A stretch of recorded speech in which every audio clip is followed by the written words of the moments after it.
नमस्कार प्रिय विद्यार्थियों, मैं अंकित कुमार आपका स्वागत करता हूं अपने जेएचपी कोचिंग में। और आज मैं फिर आपके लिए लेकर के आया हूं मॉडल पेपर का पार्ट नंबर अंतिम है। आज हम ये जो है पार्ट फाइनल कर देंगे, पूरा का पूरा मॉडल पेपर हमारा ख़त्म हो जाएगा। इसके बाद हम नंबर लगाएंगे सेट नंबर 1 से, ठीक है। तो देखते हैं, चलते हैं बहुत ही जल्द। तो देखिए हमारा 8वें का अथवा क्वेश्चन क्या कह रहा है। 8वें का अथवा है कि आनुवांशिक कूट क्या है, ठीक है। आनुवांशिक कूट क्या है, इसकी प्रमुख विशेषताओं का वर्णन कीजिए, यही कह रहा है ना। तो सबसे पहले आंसर में आपको हेडिंग क्या डाल लेना है, आनुवांशिक कूट। तो आनुवांशिक कूट में आपको लिखना क्या है कि संदेश वाहक RNA, या आप इसे mRNA भी आप बोल सकते हैं, ठीक है। संदेश वाहक RNA को mRNA कहते हैं शॉर्ट में। तो संदेश वाहक RNA में उपस्थित 3 क्षारकों का एक समूह, ठीक है, एक ग्रुप एक प्रकार से।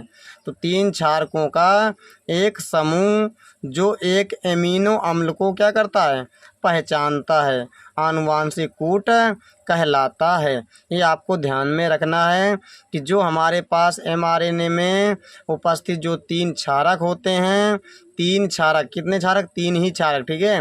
तो 3 क्षारकों का एक समूह होता है, जो समूह क्या करता है, एक अमीनो अम्ल को क्या करता है, वो पहचानता है। कितने अमीनो अम्ल को, एक ही अमीनो अम्ल को पहचानता है, ये आपको ध्यान में रखना है। उसे ही हम क्या कहते हैं, आनुवांशिक कूट वही क्या होता है, कहलाता है। इसके बाद हम जानेंगे आनुवांशिक कूट की विशेषता। इसकी विशेषता क्या होती है, तो यानी विशेषता यानी खासियत इसकी, ठीक है। तो पहला क्या है, त्रिककूट। पहली विशेषता क्या, त्रिककूट। यानी त्रिककूट का मतलब क्या होता है कि mRNA के 3 क्षारकों का 3 क्षारकों का क्रम एक अमीनो अम्ल का आनुवांशिक कूट होता है। यानी कि मतलब त्रिककूट का मतलब क्या होता है कि जो mRNA होता है, mRNA यानी संदेश वाहक RNA, mRNA के 3 क्षारकों का क्रम, कितने क्षारकों का, 3 क्षारकों का क्रम एक अमीनो अम्ल का आनुवांशिक कूट होता है। कितने अमीनो अम्ल का, एक ही अमीनो अम्ल का आनुवांशिक कूट होता है। जैसे AUG, ए का मतलब होता है एडिनिन, यू का मतलब होता है यूरेसिल, जी का मतलब होता है ग्वानिन। ये जो AUG होता है ये किसको कोड करता है, मेथियोनिन को कोडित करता है। किसको कोडित करता है, मेथियोनिन को कोडित करता है। अब देखिए 3 ही तो क्षारक हैं, ये 3 क्षारक हमारे पास एडिनिन, यूरेसिल, ग्वानिन, ठीक है। तो 3 क्षारकों का एक क्रम है एक प्रकार से, कितने, 3 क्षारकों का एक क्रम है। ये कितने अमीनो अम्ल को कोडित करते हैं, एक अमीनो अम्ल। ये हमारे पास मेथियोनिन एक प्रकार क्या है, अमीनो अम्ल है। तो यही यहाँ पर लिखा गया है कि mRNA के जो 3 क्षारक होते हैं, ये हमारे पास 3 क्षारक हैं, ठीक है। 3 क्षारकों का एक क्रम है, एक प्रकार से एक क्रम ही तो है। तो 3 क्षारकों का एक क्रम है जो क्या करते हैं, एक अमीनो अम्ल को कोडित करते हैं। ये आपको ध्यान में रखना है। एक ही तो अमीनो अम्ल है ये, मेथियोनिन, ठीक है। इसके बाद और आपको क्या जानना, देख सकते हैं। अब देखिए हमारे पास है दूसरा पॉइंट है असंदिग्ध कूट। क्या है, असंदिग्ध कूट। असंदिग्ध कूट का मतलब क्या होता है कि एक विशेष आनुवांशिक कूट होता है। ये क्या होता है, एक प्रकार का एक विशेष आनुवांशिक कूट होता है। यह हमेशा एमिनो अम्ल को क्या करता है, कोडित करता है। हमेशा के लिए आपको ध्यान में रखना है, ये जो असंदिग्ध कूट है ये क्या करता है, ये हमेशा के लिए एक अमीनो अम्ल को, यानी कि मतलब अमीनो अम्ल को ही क्या करता है, कोडित करता है। यानी इसमें कोई शंका नहीं है। असंदिग्ध का मतलब इसमें कोई शंका ही नहीं है। ये केवल क्या करेगा, यह हमेशा के लिए, इसमें कोई शंका नहीं है, यानी हमेशा अमीनो अम्ल को ही क्या करेगा, कोडित करेगा, ठीक है। अब देखिए यह 2 या इससे अधिक अमीनो अम्ल को कोडित नहीं करता। यानी कि मतलब इसमें कोई शंका नहीं है कि यह एक से ज़्यादा अमीनो अम्ल को कोडित करेगा, ठीक है। ये आपको ध्यान में रखना है। यानी कि मतलब यह एक ही अमीनो अम्ल को कोडित करेगा, इसमें बताया गया। असंदिग्ध का मतलब यही होता है कि जो हमारे पास जो एक क्रम होगा अमीनो अम्लों का, सॉरी, जो हमारे पास mRNA के जो 3 क्षारक होंगे, वो 3 क्षारकों का जो क्रम होगा वो केवल किसको, एक अमीनो अम्ल को कोडित करेगा और ज़्यादा नहीं करेगा। 2 या इससे अधिक अमीनो अम्ल को कोडित नहीं करे, केवल कितने को करेगा, एक को ही करेगा। ये आपको ध्यान में रखना है कि जो हमारे पास जो एक तीन क्षारकों का जो क्रम होगा, जो भी तीन क्षारकों का क्रम होगा वो केवल एक ही अमीनो अम्ल को कोडित करेगा। ये आपको ध्यान में रखना है, यानी एक से ज़्यादा को कोडित बिल्कुल नहीं करता है। ठीक है, इसमें कोई शंका नहीं है कि एक से ज़्यादा को कोडित करता है, केवल और केवल एक को ही कोडित करता है। ये आपको ध्यान में रखना है। जैसे यू यू यू यानी यूरेसिल यूरेसिल यूरेसिल, ये तीन क्षारकों का एक क्रम है। ये केवल और केवल फेनिल अलानिन को ही क्या करेगा, कोडित करेगा। ये आपको ध्यान में रखना। फेनिल अलानिन ये एक प्रकार का अमीनो अम्ल है, ये आपको ध्यान में रखना, अमीनो अम्ल का नाम है। इसके बाद है तीसरा नंबर अपहासित कूट। क्या है अपहासित कूट? इसका अर्थ है कि एक अमीनो अम्ल के लिए एक से अधिक कूटों का प्रयोग किया जा सकता है।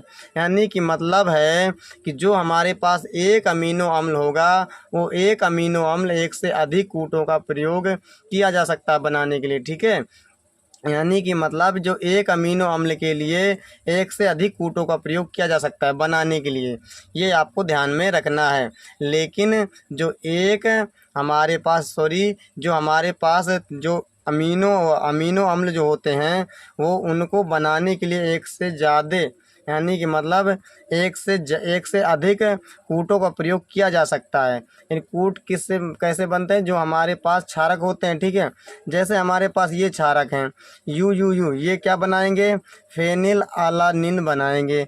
और यू ए सी साइटोसिन होता है, ठीक है, ये भी क्या करेंगे, ये भी फेनिल अलानिन बनाएंगे।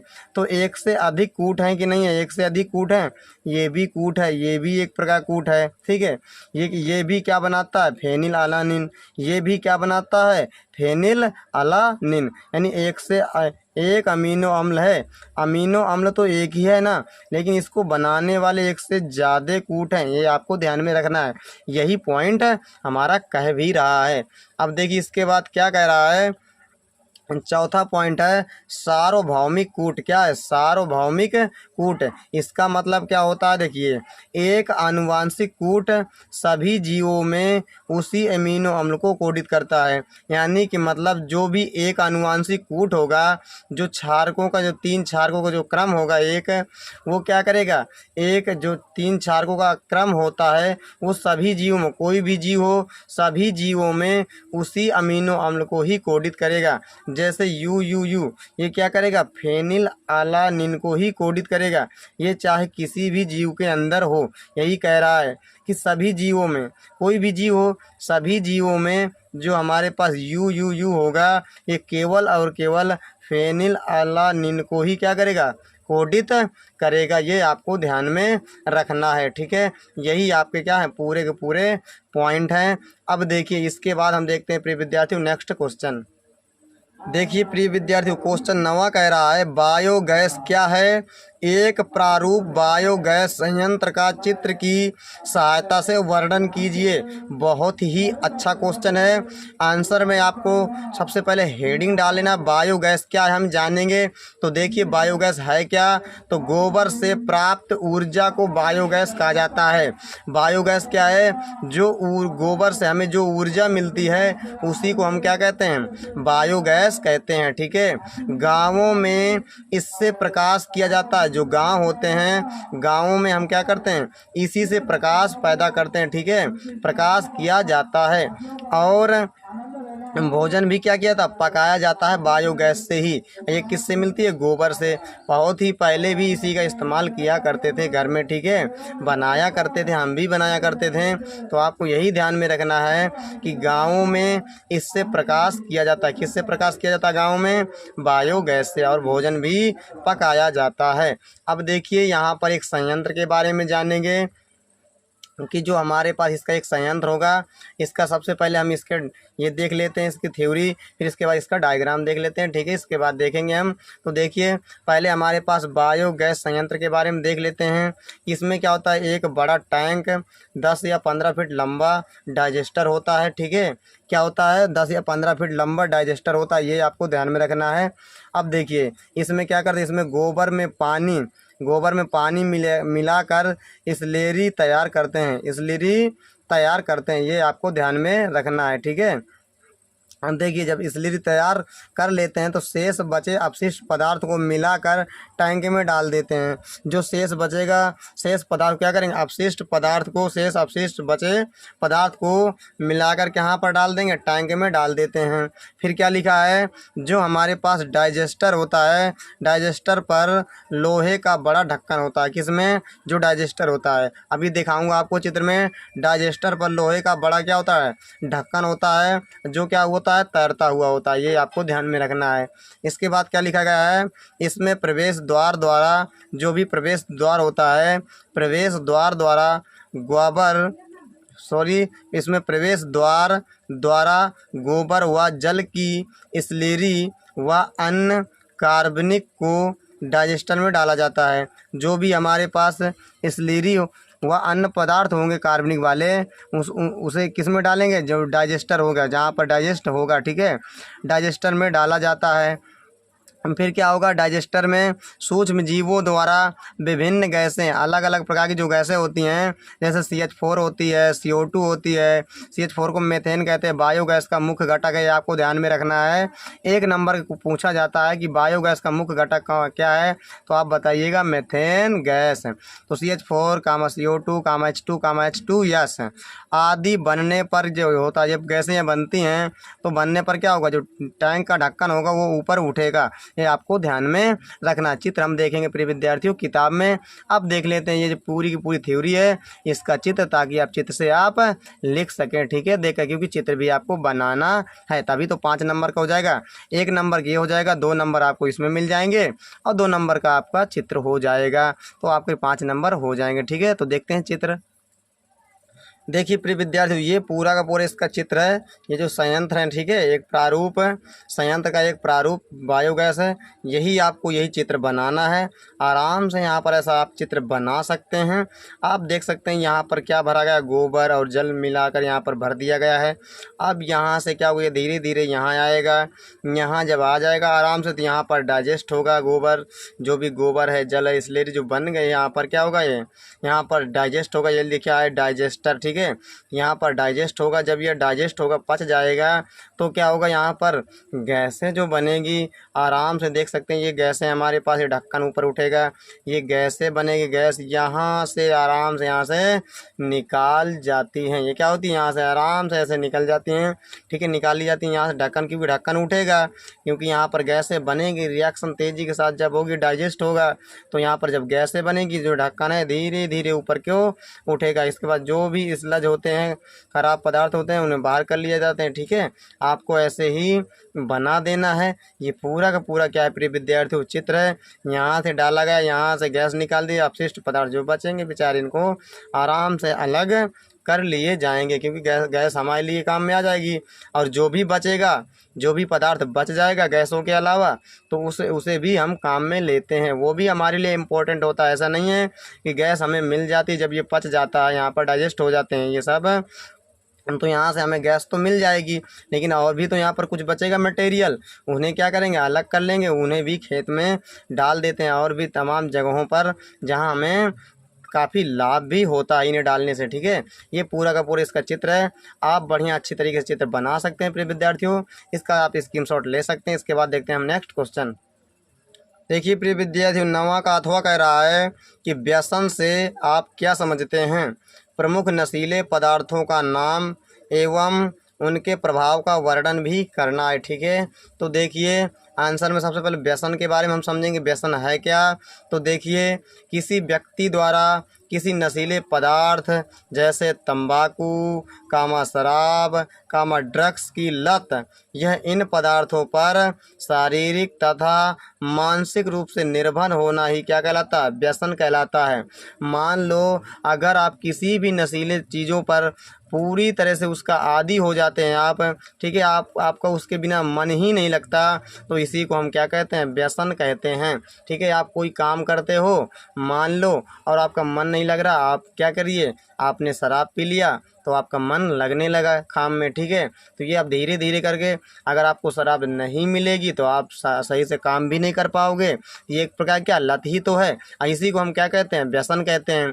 यानी कि मतलब जब आप पूरी तरह से निर्भर हो जाओ किस पर, जो भी नशीली पदार्थ होते हैं, जो भी नशीले पदार्थ होते हैं, अगर उस पर पूरी तरह से निर्भर हो जाते हैं, पूरी तरह से आपकी लत लग जाती है उस पर, उसे ही क्या कहते हैं, व्यसन कहते हैं। अब वही यहाँ पर लिखा गया है कि किसी व्यक्ति द्वारा, कोई भी व्यक्ति हो, किसी व्यक्ति द्वारा किसी नशीले पदार्थ, कोई भी नशीला पदार्थ हो सकता है, जैसे तंबाकू है, शराब है, ड्रग्स है, और भी तमाम प्रकार के नशीले पदार्थ होते हैं, ठीक है, की लत, अगर आपकी उन पर लत लग जाती है, लत अगर लग जाएगी तो यह इन पदार्थों पर शारीरिक रूप से और मानसिक रूप से क्या हो जाता है, फिर वो निर्भर हो जाता है, उसके बिना मन ही नहीं लगता। अगर वो पूरी रूप से, शारीरिक रूप से, ठीक है, और मानसिक रूप से यदि निर्भर हो जाता है पूरा का पूरा, तो उसे क्या कहते हैं, व्यसन कहते हैं। ये आपको ध्यान में रखना। वही क्या होता है, हमारा व्यसन होता है, यानी पूरी तरह से निर्भर हो जाना किस पर, नशीले पदार्थों पर, यही आपको ध्यान में रखना। अब देखिए, जो भी हमारे पास नशीले पदार्थ होते हैं, नशीले पदार्थों के दुष्प्रभाव। अब देखिए, दुष्प्रभाव में आपको क्या जानना है। पहला है अल्कोहल के बारे में जानना है। ये क्या, अल्कोहल। तो देखिए, पहला पॉइंट अल्कोहल के बारे में जानेंगे, इसके क्या दुष्प्रभाव हैं, क्या हानि हो सकती है। देखिए, इनकी अधिक मात्रा के सेवन से श्वसन घात और हृदय घात एवं मृत्यु तक हो सकती है। आपको पता भी है, यानी श्वसन में दिक्कत आ सकती है, हृदय घात में दिक्कत आ सकती है, मृत्यु तक भी हमारी हो सकती है। यह आपको ध्यान में रखना है। इससे काफ़ी ज़्यादा नुकसान है। देखिए, मृत्यु भी हो सकती है, श्वसन में दिक्कत आ सकती है, हृदय में, ठीक है। अब देखिए, दूसरा हमारे पास है आमाशय। जो आमाशय होता है, स्टोमक जो होता है, यानी पेट भी आप किसे कहते हैं, आमाशय, काम यकृत, आंतों में गंभीर रोग भी हो सकते हैं, ठीक है, ये भी हो जाते हैं। ये भी आपको ध्यान में रखना है। शराब पीने से लीवर आप किसी खराब हो जाता है ना, लीवर, आंत भी खराब हो जाती हैं, क्योंकि वहाँ पर रोग भी हो सकता है। ये आपको ध्यान में रखना है, इसके काफ़ी हानियाँ हैं। तीसरा नंबर क्या है, मस्तिष्क पर, जो हमारा ब्रेन होता है, तो मस्तिष्क पर प्रभाव पड़ने के कारण कार्य क्षमता, जो काम करने की क्षमता होती है, कार्य क्षमता एवं निर्णय लेने की क्षमता पर प्रभाव भी पड़ता है। ये आपको ध्यान में रखना है। अगर आपने क्या किया, अल्कोहल पी लिया, तो पता चला कि आप काम ही नहीं कर पा रहे हैं, कोई किसी चीज़ का निर्णय नहीं ले पा रहे हैं, तो आपकी क्षमता पर बहुत ज़्यादा प्रभाव पड़ता है। क्या लेने से, अल्कोहल लेने से, ठीक है। अब देखिए, चौथा पॉइंट क्या है, व्यक्ति का स्वास्थ्य जीवन प्रभावित होता है। अगर आप स्वस्थ हैं तो आपका जीवन सही से चल नहीं पाएगा, क्योंकि आप अल्कोहल ले लेंगे, स्वस्थ जीवन आपका क्या हो जाएगा, प्रभावित हो जाएगा। ये आप ध्यान में, उसे क्या आएगी, अगर पी लेगा, थकावट आएगी, अकेलापन महसूस करेगा, भूख में कमी आएगी, समाप्त, यानी समाप्त से बिगड़ते संबंध आदि तथा शरीर की कमी समाप्त से बिगड़ते संबंध, समाप्त से बिगड़ते संबंध आदि तथा शरीर की प्रतिरोध क्षमता नष्ट हो जाती है। ये आपको ध्यान में रखना है। जो हमारे पास क्या होता है कि शरीर की प्रतिरोध क्षमता भी क्या हो जाती है, नष्ट हो जाती है। समाप्त से बिगड़ते संबंध क्या हो जाता है, जब आप समाप्त करते हैं, समाप्त से जो बिगड़ जाते हैं संबंध, बिगड़ते संबंध से क्या हो जाती है, शरीर की प्रतिरोध क्षमता क्या हो जाती है, नष्ट हो जाती है। ये आपको ध्यान में रखना है। शरीर की जो भी प्रतिरोध क्षमता, लड़ने की जो क्षमता होती है किसी चीज़ से, वो भी आपकी क्या हो जाती है, नष्ट हो जाती है। ये आपको ध्यान में रखना है।